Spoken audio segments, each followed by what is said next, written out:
各位弟兄姐妹平安，我们一起站立起来赞美爱我们的主，哈利路亚！他是配得我们尊崇，配得我们所赞美的。我们拍手来赞美他，尊贵的君王，尊贵的君王，全能大主宰们，从亘古到永远。 快来的君王，何等荣耀！你的奇妙慈爱高及诸天，心事大道穹苍，一起来 ，Come on， 哈利路亚，哈利路亚，造物万民。 上生命，赞美的声音不停息。哈利路亚，哈利路亚，你的教会在此站立，欢呼称颂，直到永远，到永远。各位弟兄姐妹，我们现在一起跟前后左右还有线上的弟兄姐妹一起打招呼。哈利路亚！ 我们一起来赞美主，哈利路亚！尊贵的君王，全能大主宰，从亘古到永远，昔在和永在，快来的君王。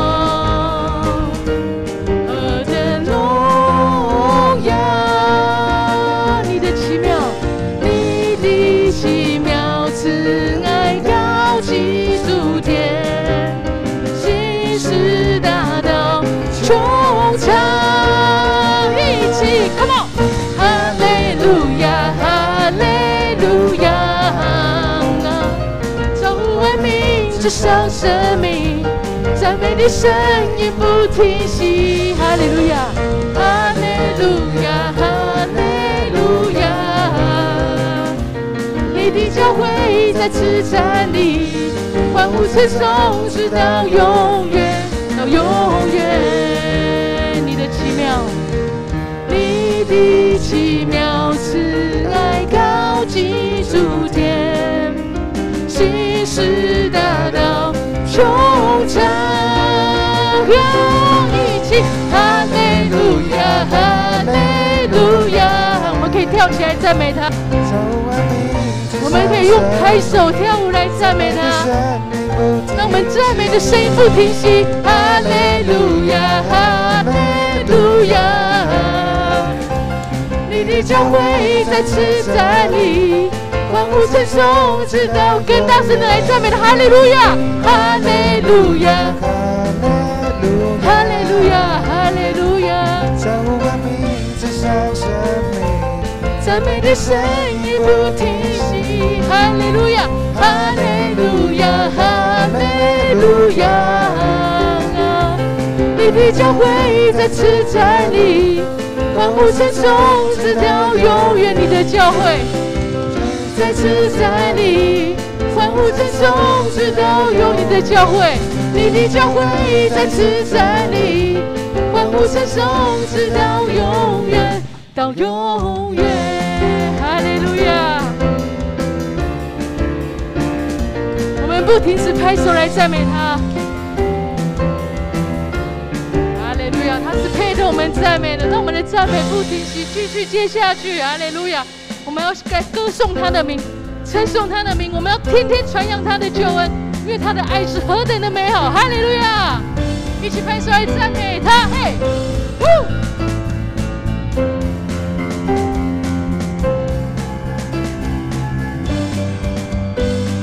我要向主唱新歌，我要称颂你的名，我要天天传扬你救恩。因你慈爱永长存，因你心事到万代，因你至高是万王之王。让我们欢呼歌颂，让全地都听见你新奇事，作为使我赞叹。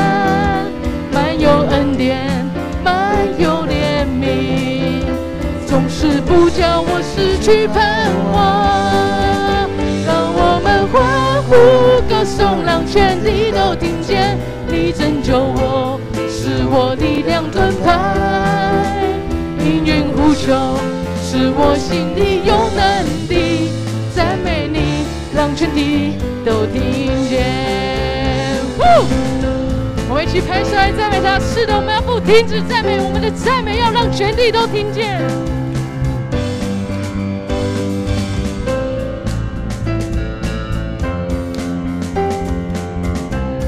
我要向主唱新歌，我们一起来唱。我要向主唱新歌，我要承受你的名，我要天天传扬你救恩。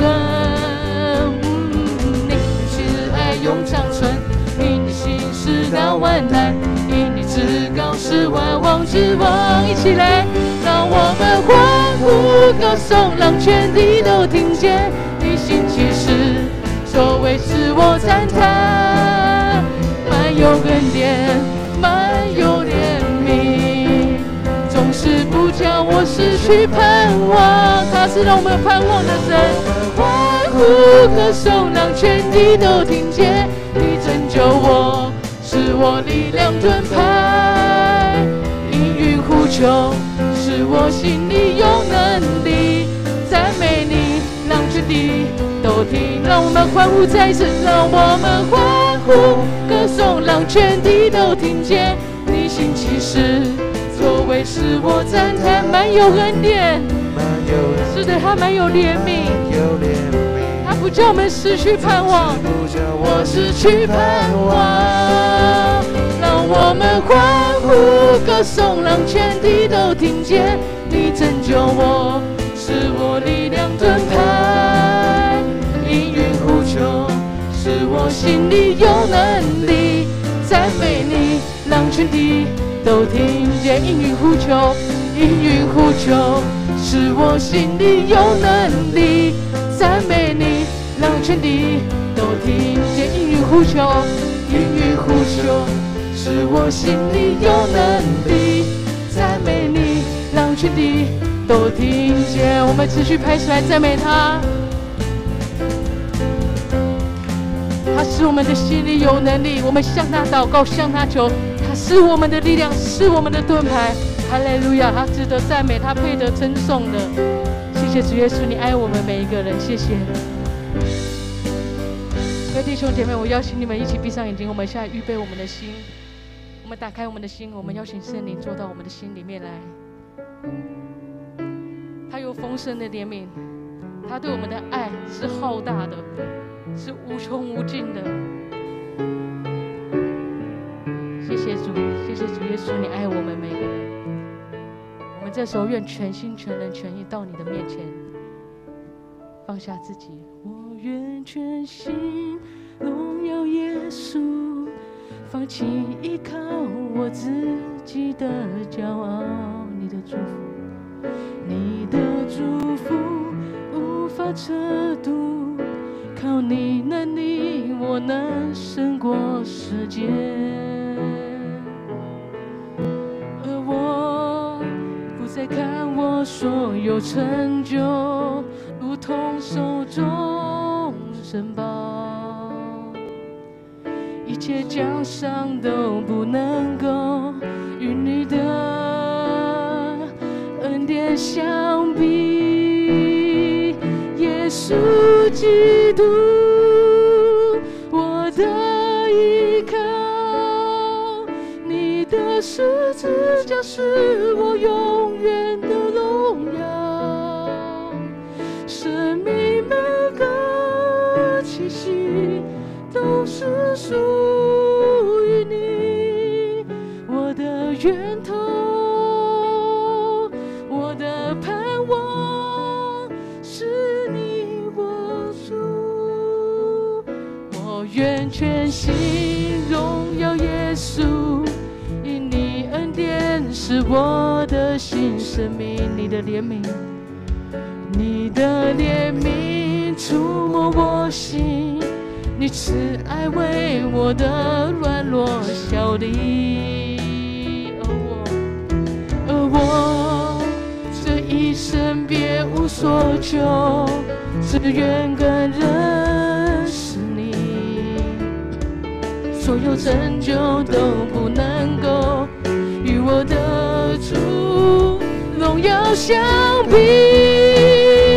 耶稣基督，他是我们的依靠，他的十字架是我永远的荣耀，永远的荣耀。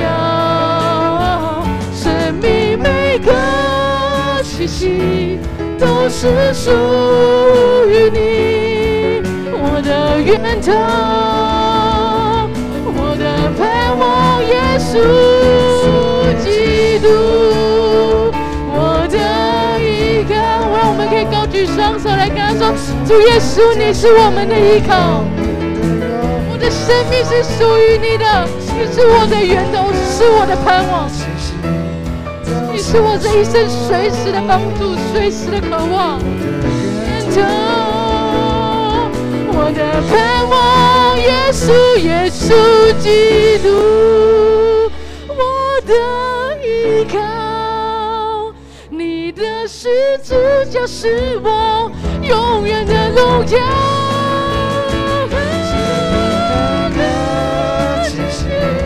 都是属于你，我的源头，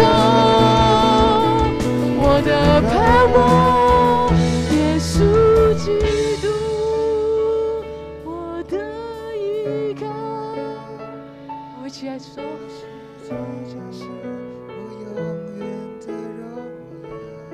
他是我们的源头，是我们的盼望，我们是属于他的。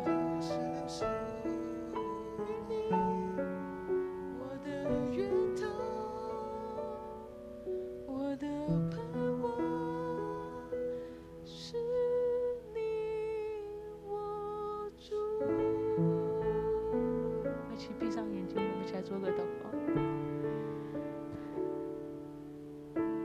主耶稣，我们是靠着你的恩典，凭信心而得救的。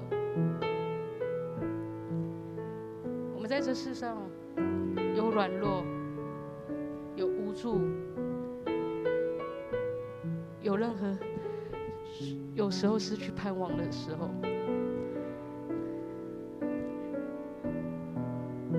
主耶稣，愿你的话语能够成为我们路上的帮助，成为我们脚前的灯，路上的光。我们能靠着你的恩典，不是出于我们自己的行为，而是你所给我们的恩赐。主耶稣，谢谢你爱我们每个人，也愿你垂听我们每个弟兄姐妹从心而发内心最深处的祷告。求你继续看顾我们，也求你此时此刻圣灵与我们同在，让我们能敞开心，邀请你坐进来我们里面，让我们能够等下打开耳朵来领受主你奇妙的话语，成为我们人生中最重要的帮助。你是我们的盼望，我们爱你，耶稣，谢谢你。祷告奉靠主耶稣基督得胜的名求，阿们。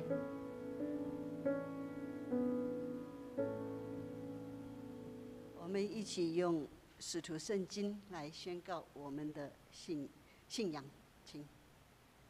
我信上帝全能的父，我信主耶稣基督，上帝儿子，因圣灵感应，由童生女玛利亚所生，在本丢彼拉多登对受难，钉十字架，受死，埋葬，葬在阴间。第三天从死中复活，升天，坐在全能父上帝右边，将来必从那里降临，审判所有人死人。我信圣灵，我信圣子公教会，我信圣徒相通，我信罪得赦免，我信身体复活，我信永生。阿们。请坐。现在进行奉献，请同工。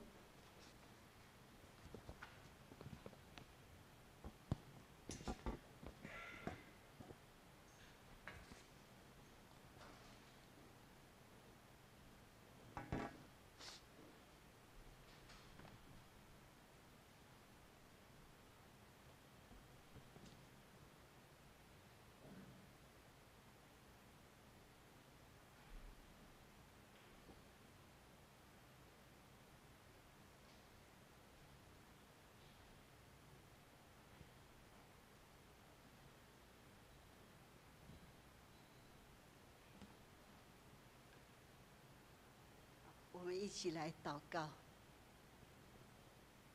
亲爱的天父上帝，我们感谢赞美你，我们敬拜你，主啊，你是我们的力量，是我们的高台，是我们的盾牌。求你将生命的道路指示我们，在你面前有满足的喜乐，在你右手中有永远的福乐。天父，谢谢你，求你保佑我们不受病情的搅扰，因为我们依靠你，你是我们的主，我们的好处不在你以外，我们所得的，你为我们持守，用神量给我们的地界，坐落在佳美之处。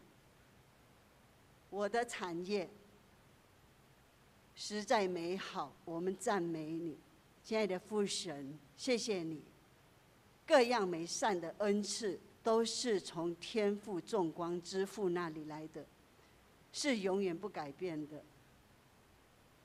你按自己的旨意，用真道生了我们，叫我们在你所造的万物之中，像出熟的果子，能够彰显神你自己的丰富与荣耀。父神，谢谢你，求你帮助我们成为出熟的果子，在祝福别人。主，谢谢主，听孩子这样祷告，奉主耶稣基督的名，阿们。我们一起用主祷文结束，请。我们在天上的父，愿人都尊你的名为圣，愿你的国降临，愿你的旨意行在地上，如同行在天上。我们日用的饮食，今日赐给我们，免我们的债，如同我们免了人的债，不叫我们遇见试探，救我们脱离凶恶。因为国度、权柄、荣耀，全是你的，直到永远。阿们。报告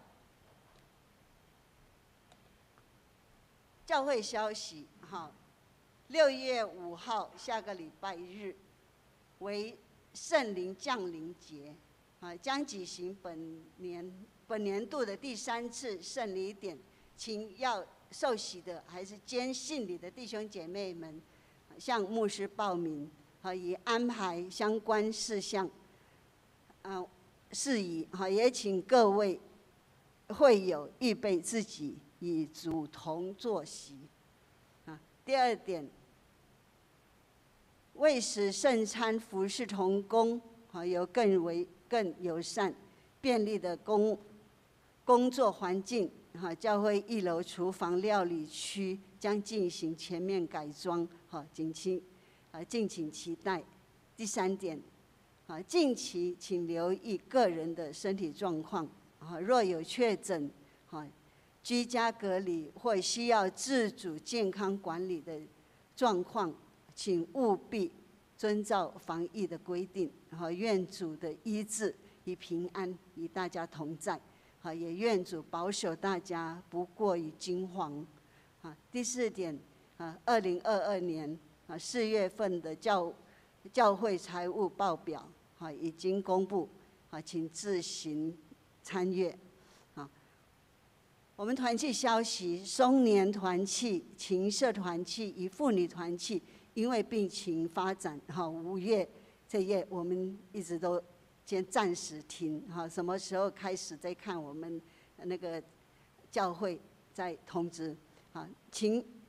琴社团契跟少庆团契疫情情景升温，5月份他们都是在线上聚会，那个奉献明细请自己看，如果有不对的地方，请跟一干事还是总务部反映一下，谢谢。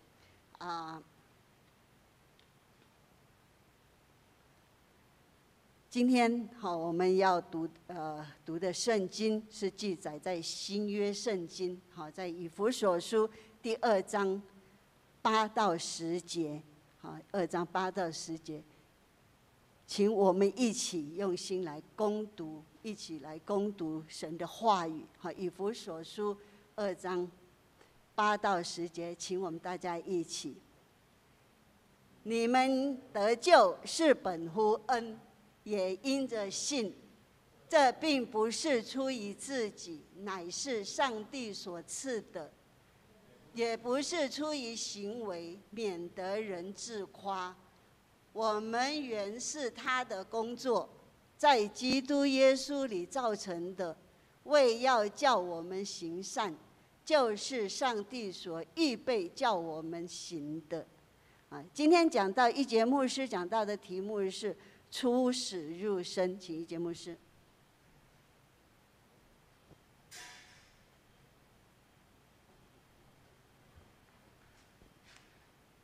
弟兄姐妹，大家平安。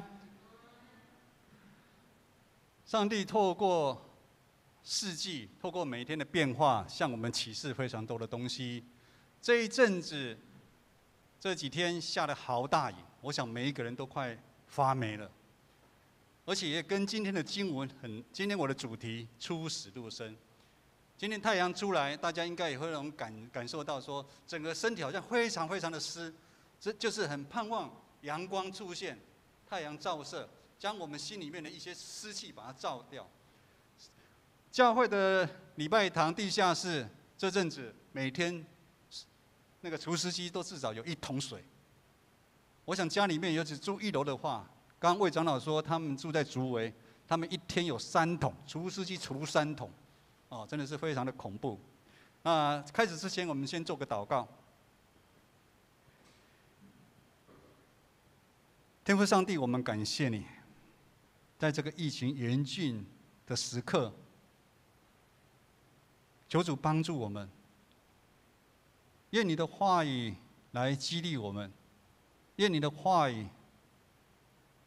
带领我们，让我们成为你的子民。主，你有你的用意，在这个世代，你希望我们能够成为光，成为盐，来照亮这个黑暗的世界。我们将同心的祷告祈求，奉靠耶稣的名，阿们。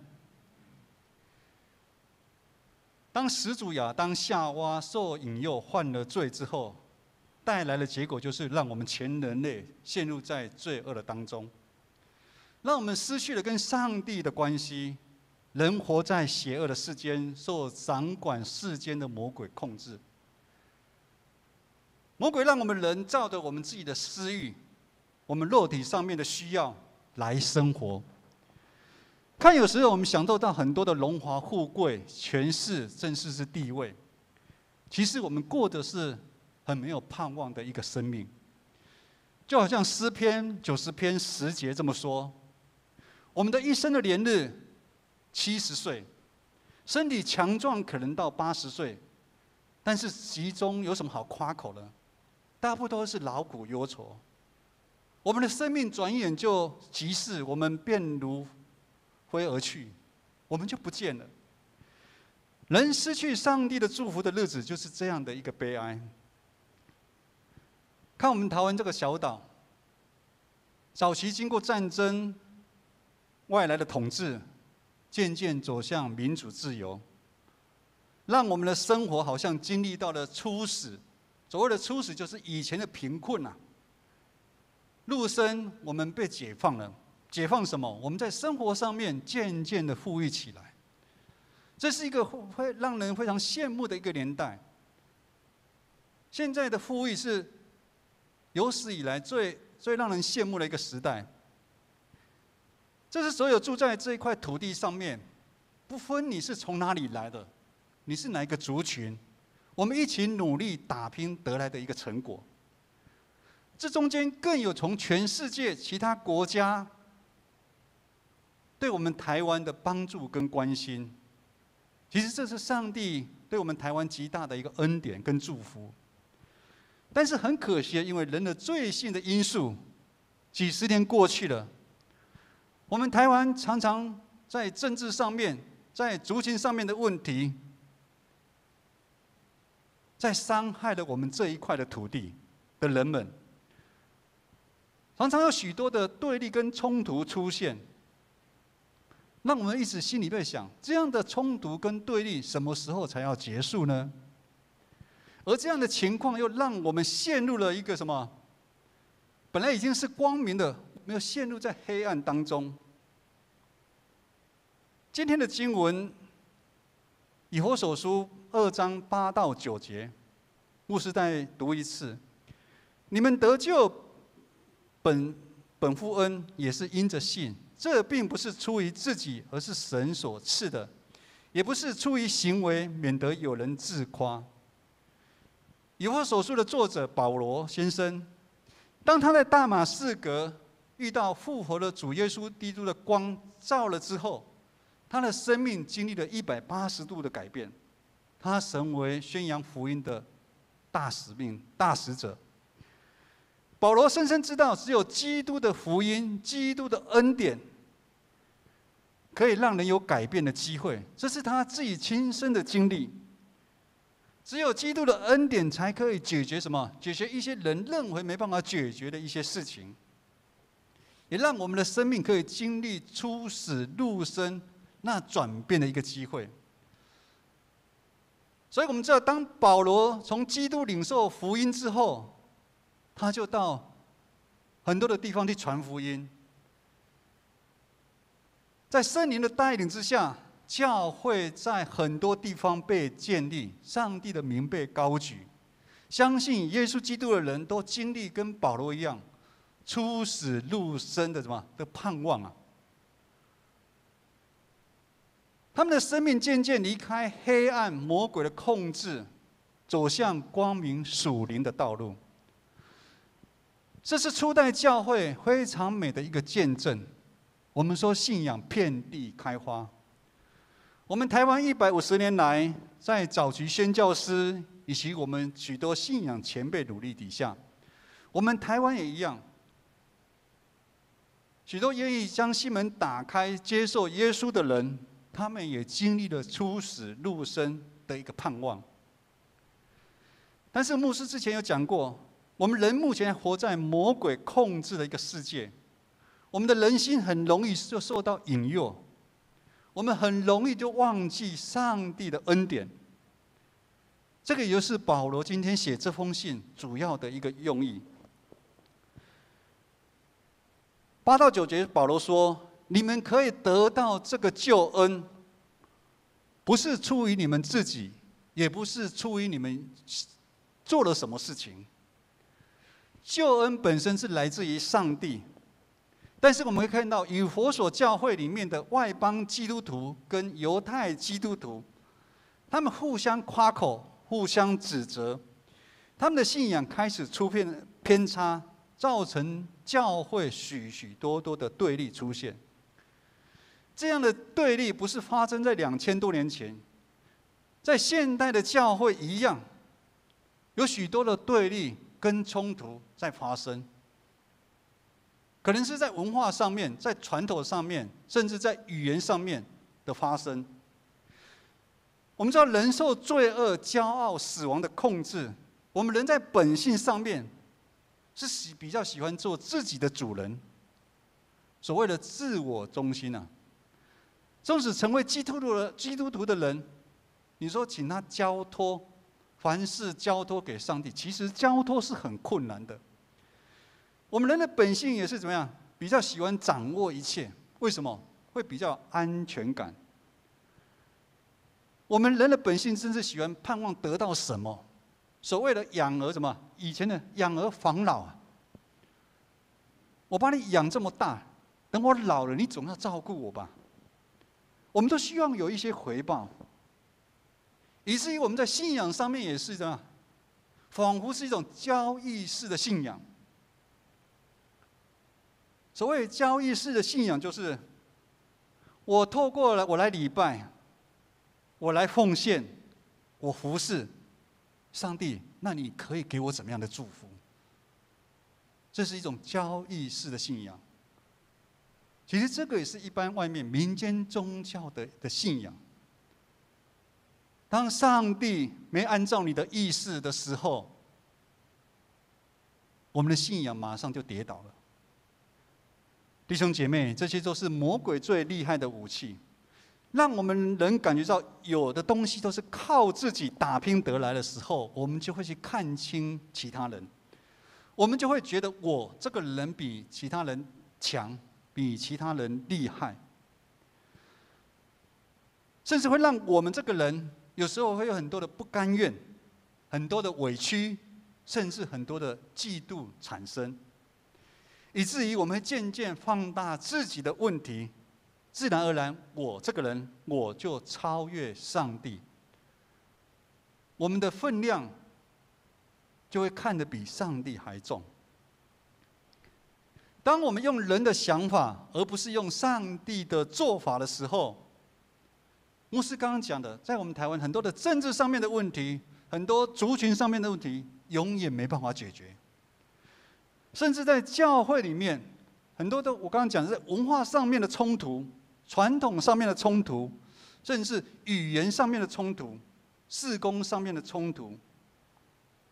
因为我们人，我们骄傲。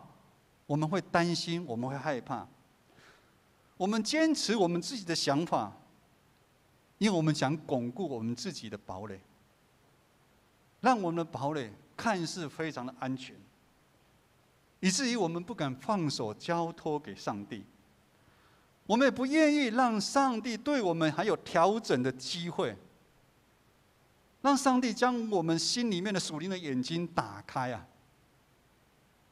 唯有让属灵眼睛被打开之后，我们才可以用上帝的角度，来互相包容那些不一样的，来互相扶持那些比较需要被扶持的肢体，甚至为了他们，我们愿意牺牲多走一里路。这个也就是为什么教会几千年来不断的出现冲突对立的原因啊。让我们再看一下今天的经文8到9节。你们得救是本乎恩，也因着你们信耶稣基督。这并不是出于我们自己，是上帝给我们的，也不是出于我们的行为，免得有人自夸。保罗处理以弗所书的教会的问题，他不纠结在他们犹太基督徒跟外邦基督徒他们发生的问题上面。我们说不要停留在什么犯罪的现场。当我们停留到那个点的时候，我们看不到全貌。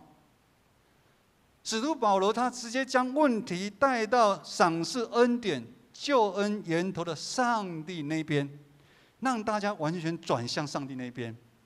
诗篇8篇4节这么说，诗篇8篇4节这么说：人算什么，你竟顾念他；世人算什么，你竟眷顾他。我们人算什么？上帝从起初创造的时候，就是要救我们全人类。所以，跟我们人的行为、我们的身份，甚至你是哪个族群、你的政治立场，其实都没有关系。上帝是公义审判的上帝，按着上帝的公义、上帝的圣洁，我们没有一个人可以得到救恩啊。但上帝是什么？他是有怜悯的上帝啊。上帝的怜悯是让我们得救的一个机会。上帝在耶稣基督里面给我们恩典，让我们透过这个恩典可以脱离怎么样？我们应该得到的审判，竟然因为这个恩典没有得到这个审判，我们要怎么回应呢？我们人要借着谦卑，信靠上帝给我们的这个恩典，领受对上帝来给我们的怜悯啊！我们既然给上帝怜悯，那我们需不需要去怜悯其他的弟兄姐妹，其他不一样的族群、不一样的政治立场、不一样看法的人呢？也只有上帝的怜悯，可以让已经死的人、已经失去盼望的人、对立冲突的人，有出死入生的一个转变跟机会啊！换一句话，简单的说，人是靠着上帝的恩典，因着信得到救啊！绝对不是出于我们自己的努力跟行为啊！人可以得救，成为基督徒，在整个过程当中，完全是上帝的主动，人的回应。弟兄姐妹，我们都是一个蒙恩的罪人。为什么每个礼拜我们来到教会，我们都知道我们是蒙恩的罪人，我们白白得到上帝的救恩，所以我们要常常来数算上帝在我们生命中的恩典啊。常常数算恩典的人，他可以有2个好处。第一个，他不会骄傲，因为他知道我有的，我很多都是从上帝来的，我不会骄傲。第二个恩典是，常常数算恩典的人，当他在生命遭遇很大的困难的时候，他有一个依靠。我们不要轻易就忘记上帝给我们的恩典，离开他，想要依靠自己的一个能力。从今天的经文2章10节这么说。那个同工放一下 PPT 那个经文。2章10节，牧师来读：我们原是他的工作，在基督耶稣里造成的，为要叫我们行善，就是上帝所预备叫我们行的。前面8节到9节。人得救之后是生命的第一步，第二步呢，就在第10节说，我们要回应上帝的呼召啊。上帝对我们每一个人有许许多多的计划，但是很多基督徒就停滞到救恩，也就是停到8到9节，成为挂名的基督徒，这是非常可惜的一件事情。弟兄姐妹，当我们回想当初我们愿意悔改、受洗成为基督徒，圣灵的大能其实就与我们同在了。他让我们领受上帝儿子这个恩典的名分啊，也让我们有信借着耶稣基督成为一个新创造的人啊。我们现在都是一个新创造的人，就好像我们之前读加拉太书2章20节这么说。现在活着不再是我，乃是基督在我里面活着。也就是说，我们这个新创造的人，现在我们每个人，基督在我们里面。以前我们不认识上帝，魔鬼是我们的主人，但现在我们属于上帝，上帝是我们的主人。所以在信仰旅程当中，我们要有一个自觉，怎么自觉呢？我们的生命其实好像半成品一样。上帝对我们的创造还没完成，他对我们有一个希望，有一个呼召，就如陶匠一样，会不断捏造我们。上帝就是还在捏造我们的样式，他会按照我们这个创造，不断的调整再调整，直到我们见主面的那一天啊。但是在这个调整的过程当中，上帝也给我们自由意志，他给我们选择。我们是否愿意回应上帝对我们的呼召？上帝给我们很多的恩赐、才干，但是我们会把它停滞在那边，成为挂名的基督徒吗？弟兄姐妹，上帝已经赦免我们的罪，他盼望我们每一个人能够活出新的生命出来，而不是停滞不前。我们千万不要自我限制，我们要勇敢回应上帝对我们的呼召。我们要一起不断经历基督的死跟基督的复活。可能有弟兄姐妹问牧师，我不晓得上帝对我的呼召是什么。但是牧师觉得，只要上帝还留我们有一口气在的时候，他对我们就有极大的心意。盼望你透过祷告，透过读经，你去问上帝。这阵子因为疫情的关系，甚至长久以来，我们教会有一些长辈，他们在身体上面遭受很大的一个责难，没办法来到教会。牧师大概礼拜5、礼拜6都会打电话一一来问候他们。在打电话的过程当中，每次牧师问说有没有平安，很多长辈说牧师我没有平安呢。打电话是牧师很擅长的一项工作，牧师在呼召成为全职传道人之前，我就是常常在打电话，所以打电话对我来讲是很简单的事情。可是，在打这种电话其实是非常的沉重的。当对头说没有平安的时候，牧师其实心都很沉重。牧师当然就接着问为什么？这个礼拜有一个长辈，他87、8岁，他长期身体就很不好，很不好，头痛。反正你想得到身体哪里的部分，他都会不舒服。最近他跟牧师说，他的太太去年大肠癌开刀完之后，整个身体本来是他给他太太照顾，他太太大肠癌之后，整个身体往下滑。这个礼拜在家里就跌倒3次。他说：“牧师，我一个88岁的人要照顾85岁的人，我身体已经快负荷不了了。”说牧师，你帮我祷告，我们现在在申请外劳，赶快来一个外劳。但是，纵使在这样的一个处境当中，这位长辈在言谈当中，他对上帝仍然充满的信心跟感恩，这是让牧师很震撼的。而且不止这样子，他还每次都有收到周报，还会问教会某一些肢体，他们现在有没有好一点。最后还说，牧师，你自己要照顾好身体哦，你一个人顾那么多羊，你自己要小心哦。弟兄姐妹，这个就是呼召，成全肢体，成全教会。我们要回应上帝的呼召，只要上帝留我们一口气的时候，我们都可以回应他。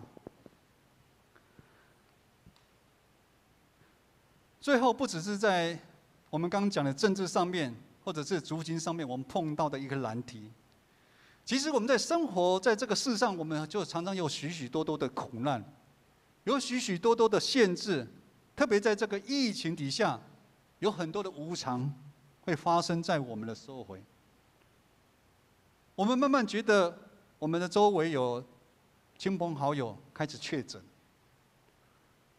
死亡的人数本来从个位数，现在每一天从2位数，最近到3位数，会让我们非常的惊慌害怕，甚至在我们的生命当中有很多难以解决的问题啊。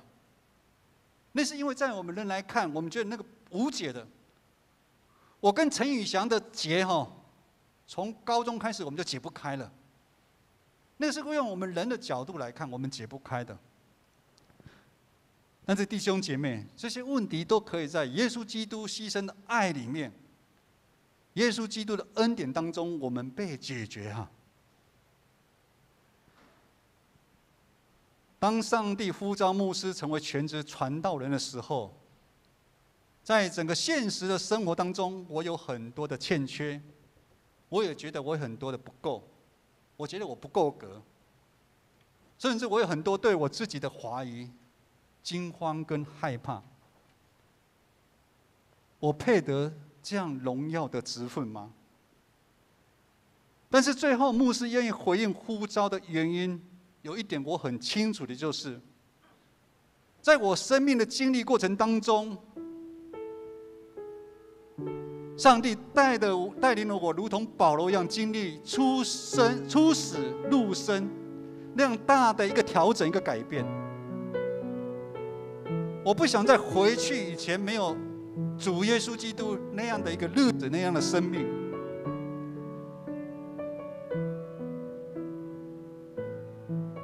因为以前要不是上帝借着耶稣基督的恩典对我的救赎，我现在一定是一个行尸走肉的人。我们说虽生犹死啊，虽然是活着，但是其实好像是死的一样。这个世界不是有很多这样的人吗？活着，但是觉得好像是死的人一样。我相信我的生命一定是继续乱七八糟，我的内心一样会受魔鬼的辖制，没有盼望。但因为耶稣基督的恩典，让我整个家庭完全得到救赎。我们说出黑暗，进入光明啊！这是神迹的记号。这是我们觉得说不可能的，但是它变成可能。弟兄姐妹，在这末后的日子，有很多的灾害困难在我们的前头等着我们，有很多我们觉得没办法解决的难题。国家的事情我们可能管不到，让我们回想一下我们自己生命中的难题，你有没有想要把它解决？弟兄姐妹，我们不断要用我们的信心，用我们的信仰来见证什么？见证耶稣基督是真的是可以带人出死入生的那个大上帝啊！阿们。我们一起唱这个诗歌，来回应上帝拣选我们对我们的爱。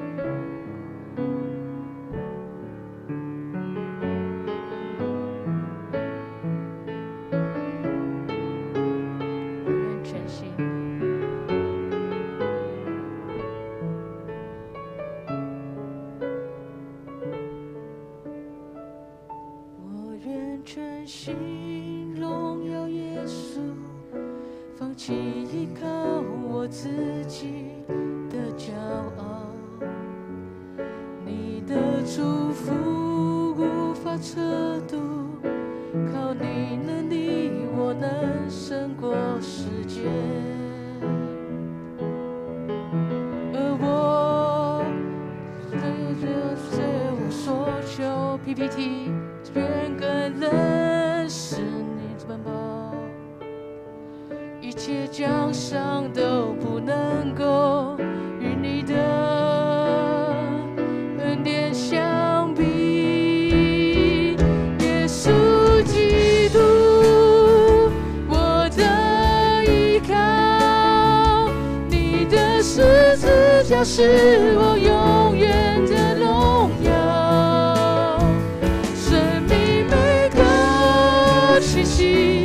都是属于你，我的源头，我的盼望。耶稣基督，我的依靠，你的十字架是我永远的荣耀。生命每个气息都是属于你，我的源头，我的盼望。耶稣，耶稣基督，我的依靠，你的十字架是我永远的荣耀。生命每个气息都是属于你，我的源头，我的盼望是你。我们来做个祷告。亲爱的天父，我们来到你的面前，感谢你借着基督耶稣恩典的光来照亮我们，让我们有永生的盼望。我们也恳求圣灵帮助我们，在我们的生命的旅程当中，我们来回应上帝你对我们的呼召。求主原谅我们，不要把我们自己看得太重。求主帮助我们，不要把我们自己我这个人放大。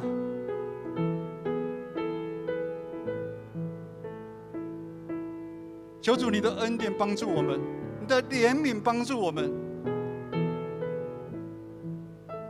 让我们能够看见你在我们生命当中的计划。因为我们知道我们在世上的年日是这么的短暂，是这么的有限。愿主你帮助我们，帮助我们建成教会所有的弟兄姐妹，也帮助在线上的弟兄姐妹。我们能够大大的回应上帝你对我们的呼召，透过你给我们的恩赐跟才干，我们来荣耀主你的名。我们要在这个世上做光做盐。愿我主耶稣基督的恩惠、天父上帝的慈爱、圣灵的感动，与你们众人同在，从今时直到永远。阿们。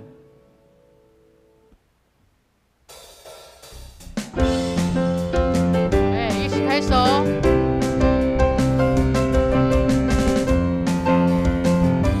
哈利路亚，哈利路亚，带着喜乐回家。哦，哈利路亚，带着平安回家。哈利路亚，带着恩典回家。耶稣永远与你同在呀！哈利路亚，哈利路亚，带着喜乐回家，回家。哈利路亚，带着平安回家，平安回家。哈利路亚，带着恩典回家。你是我最爱的天父爸爸，一起来 ，Come on， 哈利路亚，哈利路亚，哈利路亚，换你们 ，Come on， 哈利路亚，哈利路亚，哈利路亚，哈利路亚，更大声，哈利路亚，哈利路亚。